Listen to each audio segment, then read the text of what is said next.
যারা আমরা নিজেদেরকে মনে করি বিশুদ্ধবাদী, যারা আমরা মনে করি নিজেদেরকে সহি মানহাজের মনে করি, আমরা দাওয়ার কথা বলি, খাতার কথা বলি, খেলাফতের কথা বলি, ওনাদের কিছু কিছু ফেসবুকে লেখালেখি, কিছু কিছু বক্তব্য, এগ্রেসিভ বক্তব্য এবং অনেকটা কিছু কিছু বেয়াদবিমূলক আচরণ হয়ে যায়, এগুলো দ্বারা কিন্তু আবার এটা রিয়াকশন হয়, সেটাও কিন্তু আবার আমাদেরকে সতর্ক থাকতে হবে। আমরা ইসলামপন্থীদের সমালোচনা আমরা করব ইসলাম প্রতিষ্ঠার ক্ষেত্রে যারা অন্য পন্থা যারা আছে, কিন্তু তাদের উজরটা আমরা দেখার চেষ্টা করব এবং তাদের এখলাসটাকে মূল্যায়ন করার চেষ্টা করব। তাদেরও একটা ইতিহাস আছে। ধরেন কথার কথায়, আমি যেহেতু আপনার এটা একদম এক্সক্লুসিভ একটা অডিয়েন্স, সেজন্য আমি এই কথাগুলো এখানে বলতেছি।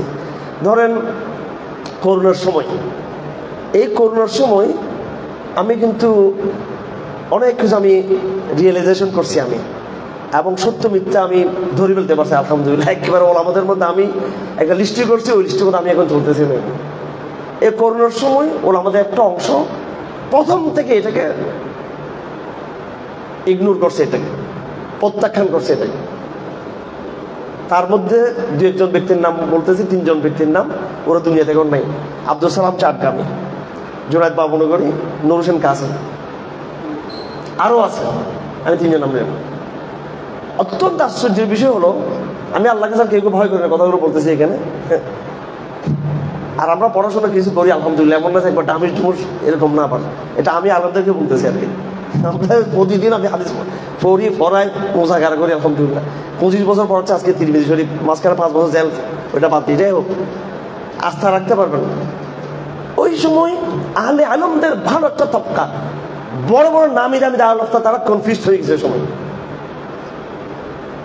ওই সময় আমি আমার উস্তাদ তৌকির উসমানী সাহেব, তো আমি বিচার করার চেষ্টা করছি, দেখি আলহামদুলিল্লাহ আল্লাহ পাক ওনাকে রক্ষা করতে, উনি বেরিয়ে আসছে কিন্তু এটার বিরুদ্ধে কথা বলছে। বাংলাদেশে কিন্তু অনেক বড় প্রতিষ্ঠান, একদম বিশেষ করে 3টে জায়গায় আমি অনেক বেশি কষ্ট পেয়েছি, আমাদের এলাকা সহ 4টা জায়গায়, 4 জায়গায়, এবং স্বনামধন্য ব্যক্তির ওপর রয়েছেন, ওনারা কনফিউজ ছিলেন। কিন্তু ওনারা, আমি আবার বলছি, কিন্তু আলহামদুলিল্লাহ কিছু ওলামায়ে কেরাম তারা কনফিউজ ছিলেন না। প্রথম থেকে বলছে এটা একবার একটা ষড়যন্ত্র চক্রান্ত, এবং বিশেষ করে যদি কিছু থাকেও থাকে এখানে ভাইরাস এর মধ্যে, তাও আমরা সেটাকে হিম্মত দিয়ে, তাওয়াক্কুল দিয়ে কি করবো, সেটাকে আমরা ফেস করবো, সেটাকে আমরা। তো এখন এই সত্য মিথ্যাকে উপলব্ধি করতে পারা, এটা একটা বহুত বড় জিনিস।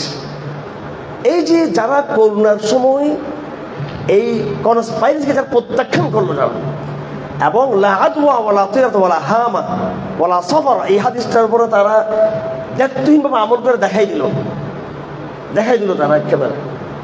এদের মধ্যে কিন্তু অনেকেই প্রচলিত রাজনীতির সাথে লিপ্ত ছিলেন, গণতন্ত্রী রাজনীতির সাথে।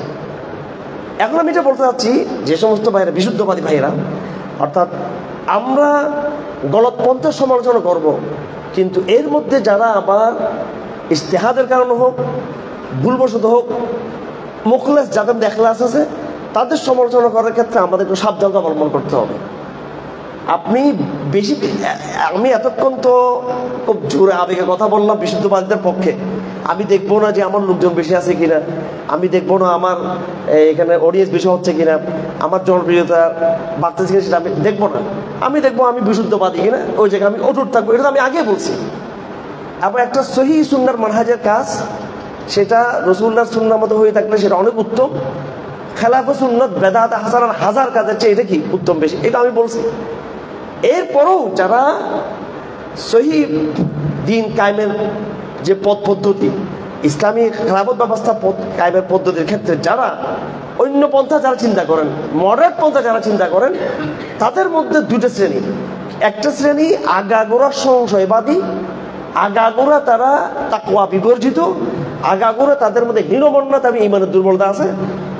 এদের আমরা অবশ্যই নসিহত দিব, তাদেরকে করবো। আর একটা জমাত এদের মধ্যে আছে যারা মুখলেস, এই জন্য সমালোচনা করার ক্ষেত্রে আমরা ওনাদের প্রতি শ্রদ্ধা কি করবো, আমরা বজায় রাখবো। আমি মেসেজটা ক্লিয়ার আপনাদের কাছে বুঝতে পারছি, শ্রদ্ধার সাথে আমরা কথা বলবো। কারণ এই শ্রদ্ধাবোধ না থাকলে, এখলাসের মূল্যায়ন না থাকলে, এটা কিন্তু বিশুদ্ধ কথা কিন্তু একদম ফিতনা হয়ে যায়, বিশুদ্ধবাদী কথাও কিন্তু ফিতনা হয়ে যায়।